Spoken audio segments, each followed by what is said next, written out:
But we'll see how this goes. I was given the very weighty title of Pushing the Limits. If you've read the abstract, and see, we're actually going to talk about MR contrast, a bit about mechanism, agents, and experiments. Some of this has already been introduced, and hopefully I can add bits and pieces to that as we go along. We all know MR images when we see them. Examples here of some human images. Some images from our own lab taken in mouse, these are, in vivo images. MR being characterized by high contrast, especially soft tissue contrast.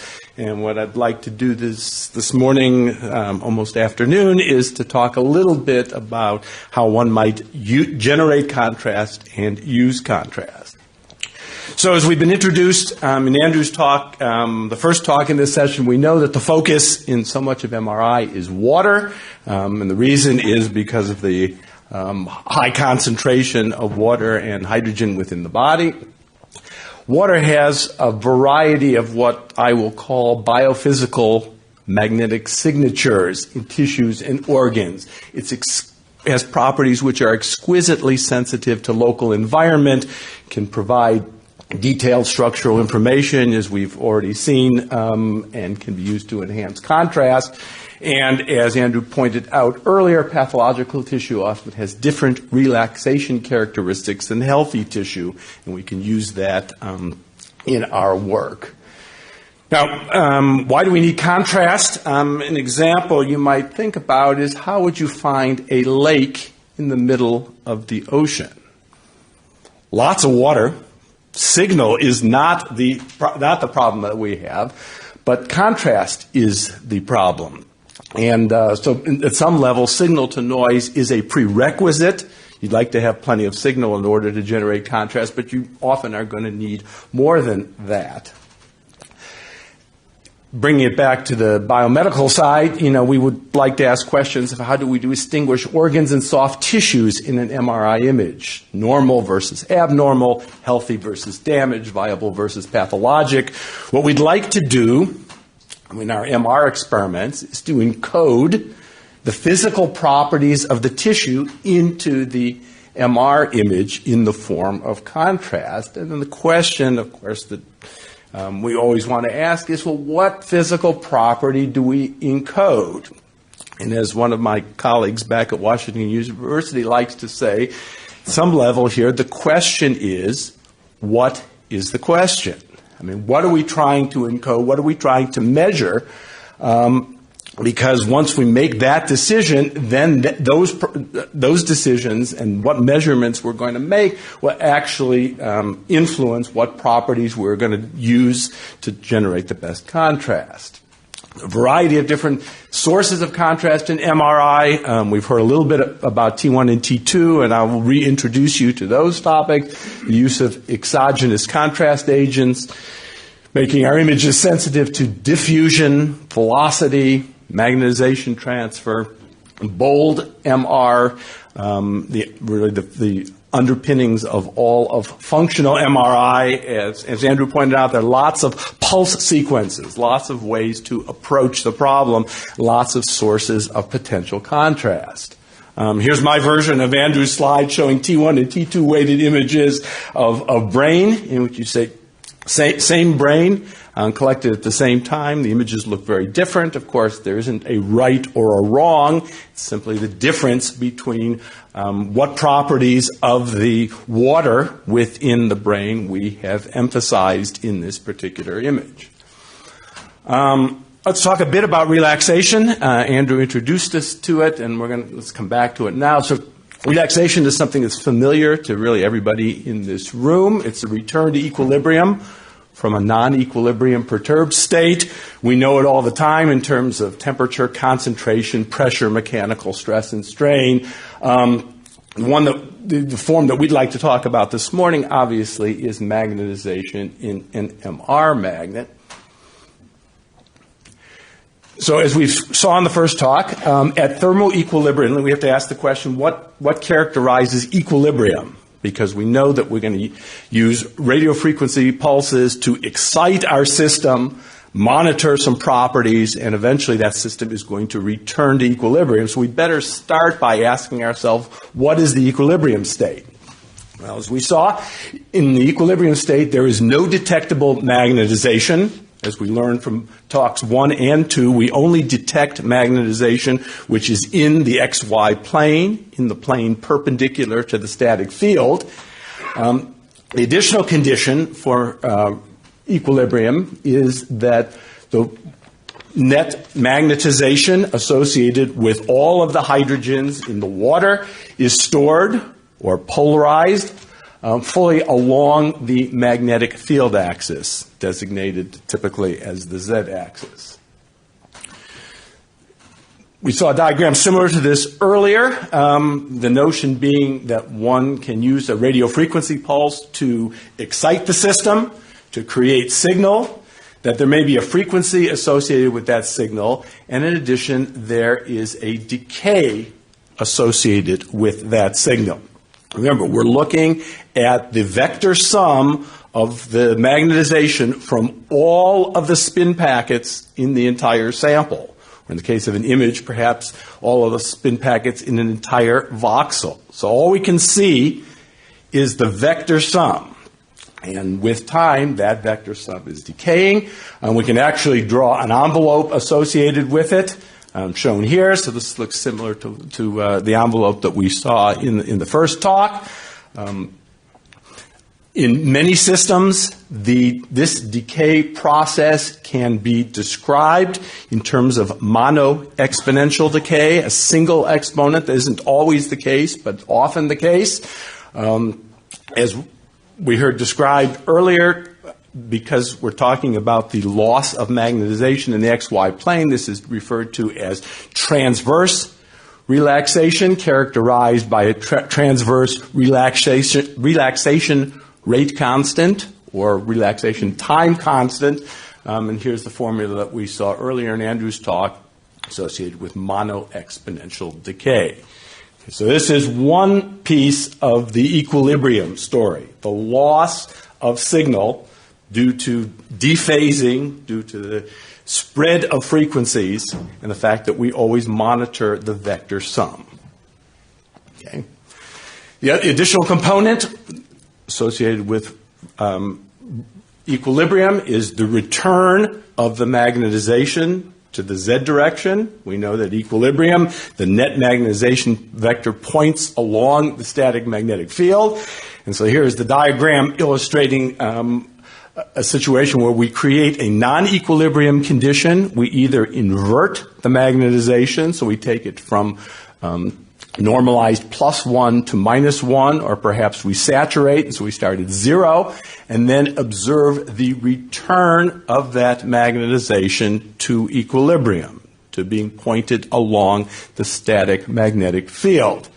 Again, in many situations, this process can be characterized as a single mono-exponential, referred to as longitudinal relaxation, characterized by a relaxation rate constant or its inverse, the relaxation time constant.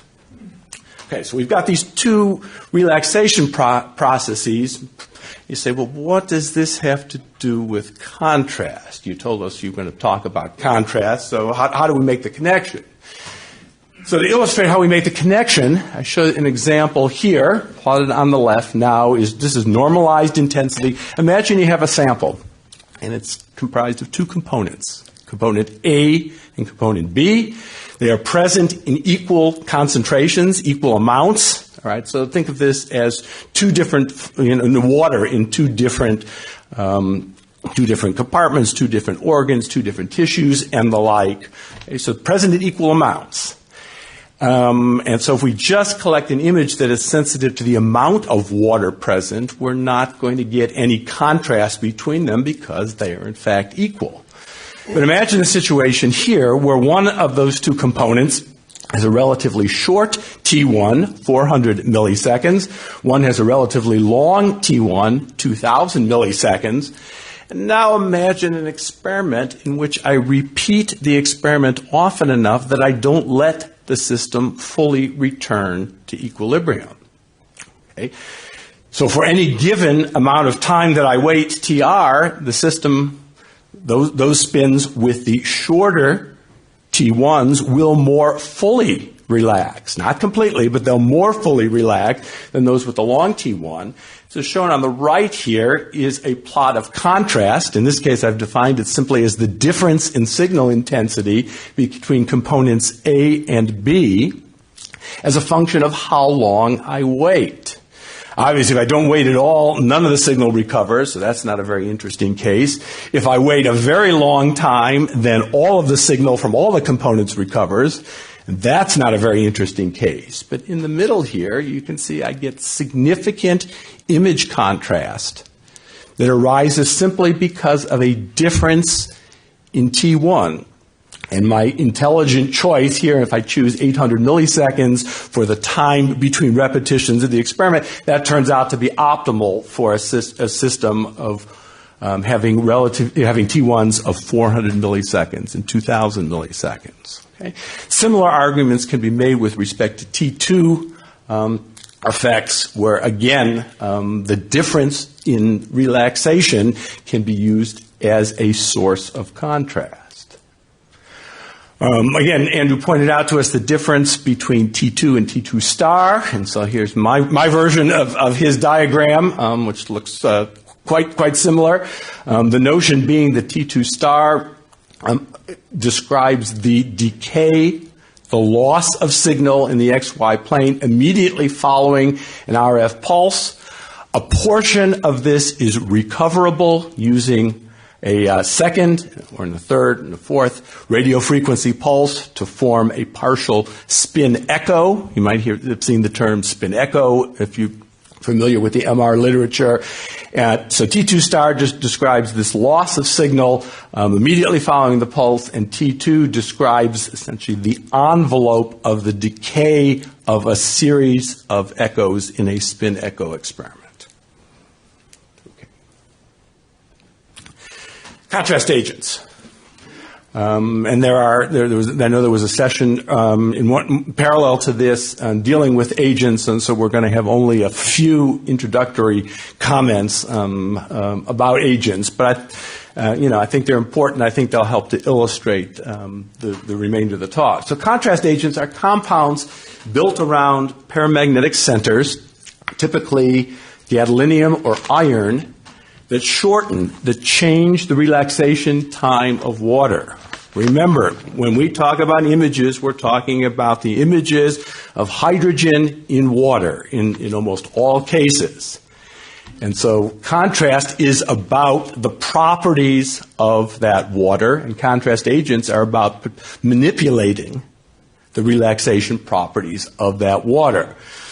So water that's in tissue that is accessible to the contrast agent may appear brighter. We'll see examples of T1 agents, or darker. T2 agents. T1 agents shorten T1, so we get faster recovery, more signal. T2 agents lead to a rapid decay of signal loss. But very importantly, unlike PET tracers, optical tracers, and the like, MR contrast agents are never observed directly in imaging experiments. We're imaging water. We're looking at the effects of the contrast agent on the water. No gadolinium MR, no iron imaging being shown today. A variety of agents, clinically based agents, clinically approved agents are shown here. You can see they're all these are T1 agents, gadolinium centers. They are highly chelated, free gadolinium being toxic, and so you want an agent that is chelated to sort of protect against toxicity and still has accessibility so that water in the tissue where the contrast agent is accessible to and can be relaxed by the gadolinium center. Gadolinium has unpaired electrons. We heard earlier they have large magnetic moments, so they're good relaxation sources. But the water has to obviously have accessibility. It has to be able to get there. example taken from a colleague of mine in Seattle just shows gadolinium-enhanced T2-weighted imaging of the brain, an example of a brain tumor and radiation necrosis situations.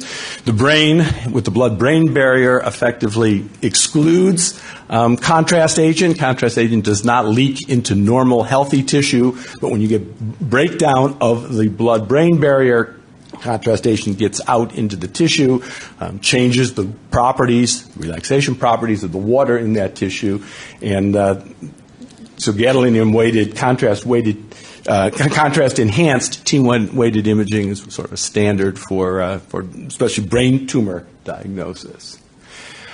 A word or two about the properties of contrast agents and how we assess their effectiveness. So here we want to talk about the relaxivity of the agent.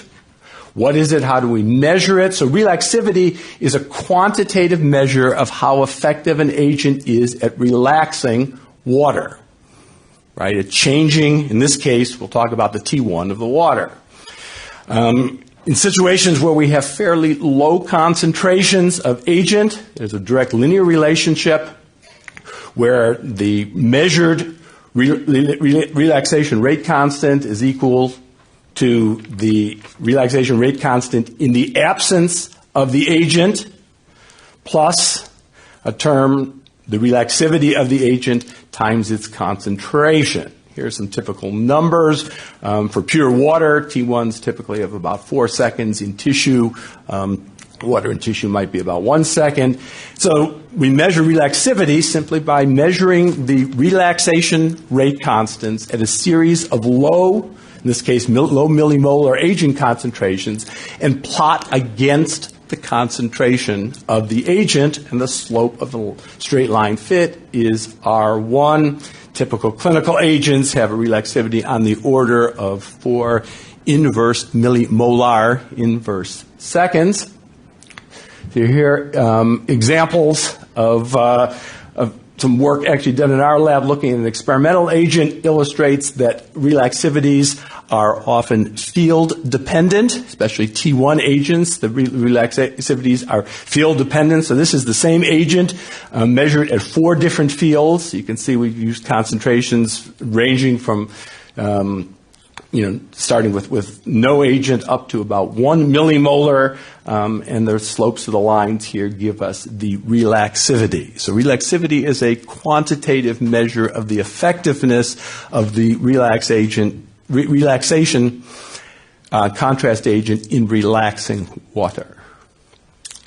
So those are T1 agents. Let's talk a moment about T2 negative contrast agents. So these give rise to the images appearing dark, or portions of the image appearing dark. They're typically are superparamagnetic iron oxide nanoparticles. The mechanism is an effect called magnetic susceptibility. So these agents shorten the T2 of the water by perturbing the local magnetic field surrounding the particle. Okay. This leads to a loss of signal because the various spin vectors, whose sum we are looking at, are going to dephase, and the vector sum will be reduced. The effects extend well beyond the size of the particles themselves.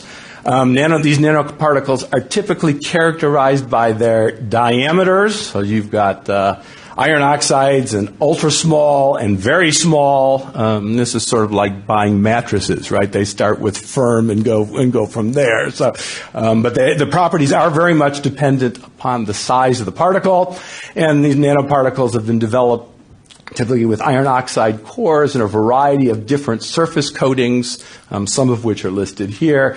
Very active areas of research to modify these coatings and to attach targeting moieties to these coatings in order to try to design and have available targeted contrast agents.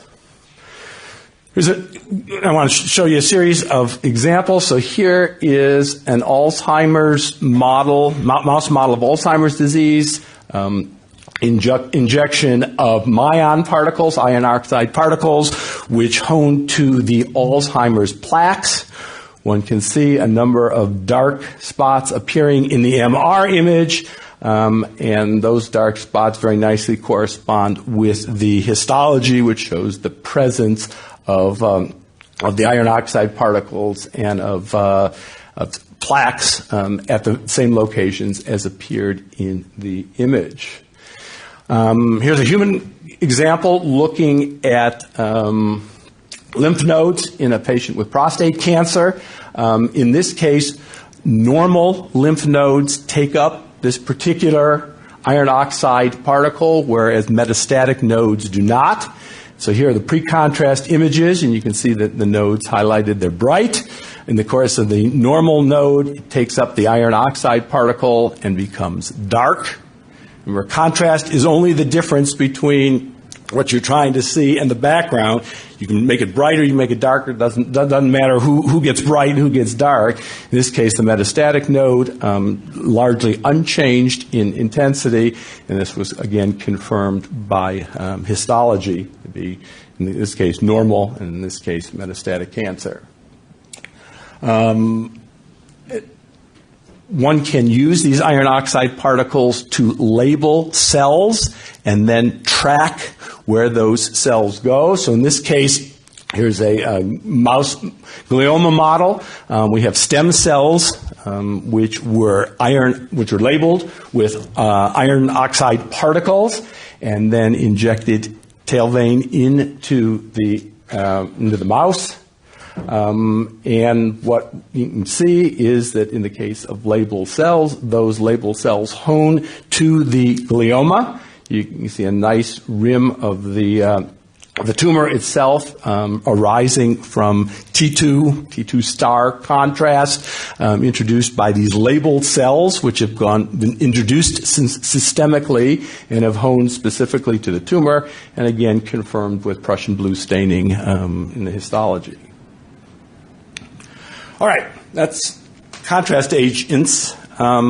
I want to spend the remaining time talking about a couple of other contrast mechanisms which are important and which are useful. One that we use a lot in our lab and really is used a lot both in preclinical research and in clinical applications is diffusion MRI.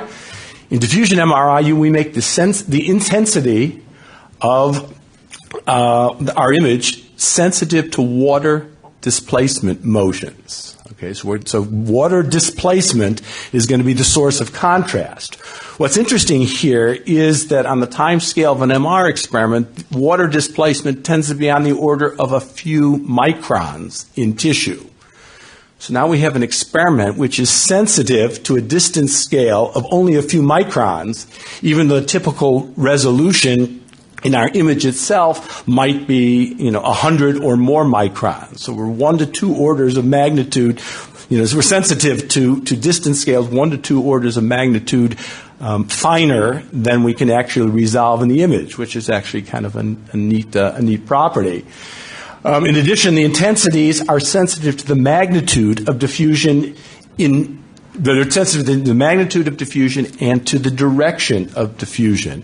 And one can create a variety of parametric maps that sort this out, as I will show you in a moment. Here's diffusion as a source of contrast. This is a mouse model, a transgenic mouse model of prostate cancer. Shown on the left is a standard anatomic T2 weighted image. If you look very carefully, especially with the aid of the arrows, you can in fact see the difference here between healthy prostate and tumor, but it is much more apparent in the diffusion weighted image. In this case, healthy prostate tissue looks essentially, has diffusion properties. The water in prostate tissue have the diffusion properties similar to that in the bladder, sort of high, almost free diffusion, whereas in this highly fibrotic tissue, the water diffusion is much restricted, and a properly designed experiment can show us a source of contrast.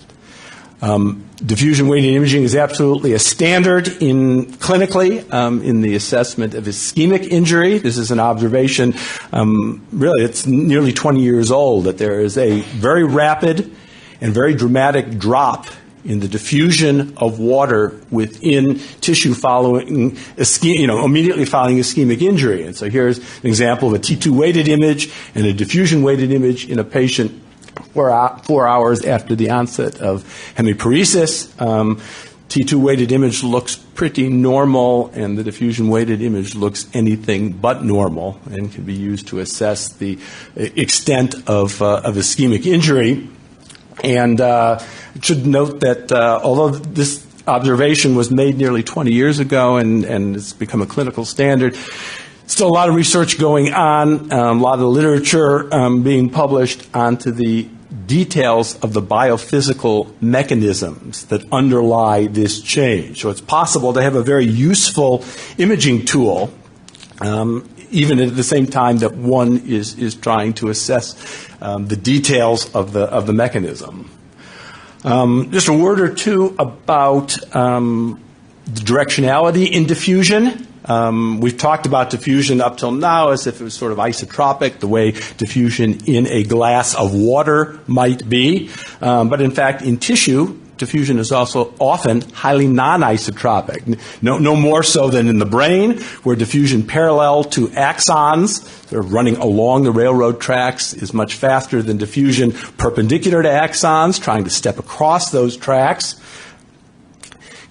Can be used if now we've created a parametric map where what I'm highlighting here is the anisotropy. So what's bright here are regions of the brain where the diffusion parallel and perpendicular is very different. Dark regions of the brain where the essentially isotropic diffusion, you can see that one is able to, sorry about that, push the wrong button. One is able to sort out all of the white matter tracks within the mouse brain, and there isn't a lot of white matter in mouse brain.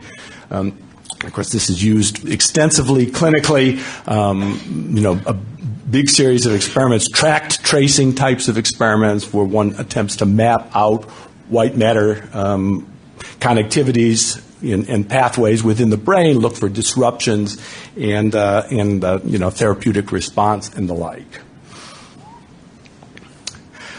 I want to conclude with description of two experiments which take advantage of dynamic properties of introducing contrast agents. Up till now, I talked about, you inject it, you wait till you see where it's distributed, and then you collect an image. Question is, if we do this in a dynamic sort of way, if we start collecting images and then inject contrast agent and continue to collect images as that contrast agent comes through the vasculature, extravasates into the tissue, and is eventually cleared, can we, get some additional information? In one series of experiments known as dynamic contrast, one injects a bolus of contrast agent, and we monitor signal enhancement as a function of time in T1 weighted images.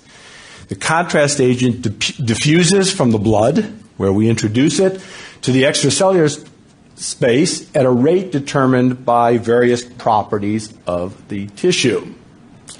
And if we're able to model this process properly, we can get information from this experiment about permeability, about the leakiness of vessels, about blood volume fractions and flow and the like. And clinically, small molecule dynamic contrast have been shown to correlate with changes in physiological parameters that are indicative of possible response. So the obvious target for this is angiogenesis. Some of the properties of angiogenesis are shown here. It's the process by which new blood vessels grow toward and into tissues. It's part of the normal process of wound healing and tissue remodeling. But it also happens to be critical for the development of growth and metastasis of solid tumors. And it's been observed that a high level of vascularization is often associated with higher tumor aggressiveness and increased potential for metastasis. So if we look at these electron micrographs of sort of normal and tumor vasculature, you can see the difference in architecture and the notion that if I had an experiment that was sensitive to some of the parameters here, I might be able to sort out some of the details about the vasculature. The trick so the DCE experiment is pretty straightforward. You inject the contrast agent, you collect the data, and then the challenge begins because one has to model these data in terms of the parameters that you're interested in. And because we're not directly observing contrast agent, remember, we're observing its effect on water. The question of where the agent is and is not, and how water exchange goes on between water that can see the agent and water that cannot becomes very important. And a very active area of research, trying to, continuing to sort out how one properly models dynamic contrast data. But you might imagine, if we were to look at our curves of signal intensity as a function of time with a small molecular contrast agent. We see initial rise associated with the agent distributing within the blood, and then a differential change in intensity depending on how leaky our tissue is. Right, so fractional blood volume being extractable from the initial parts of this curve, where the initial bolus is distributing within the vasculature, and then information about permeability being available as we look at later times, in this case tumor tissue being leakier than non-brain tissue, which is in fact leakier than brain tissue, which blood-brain barrier is not leaky at all. A recent example from the literature using dynamic contrast to look at the leakiness of metastatic brain tumors. This is in the brain of a rat as a function of position within the brain. And so you can see that depending upon where the tumor is located, and we have tumors in bone, tumor in meningeal structures, having a fairly high degree of leakiness, high uptake of contrast agent, as opposed to those in the brain parenchyma itself, which show absolutely no contrast enhancement. So interesting properties beyond those simply of anatomy. Some recent work had demonstrated that measurement of K-trans, of this permeability, correlates nicely with malignant versus benign in the case of human breast cancer, metastatic lesions within the breast, and again emphasizes that the dynamic properties, being able to sort out dynamics, are an important component of using agents beyond just looking at equilibrium distributions.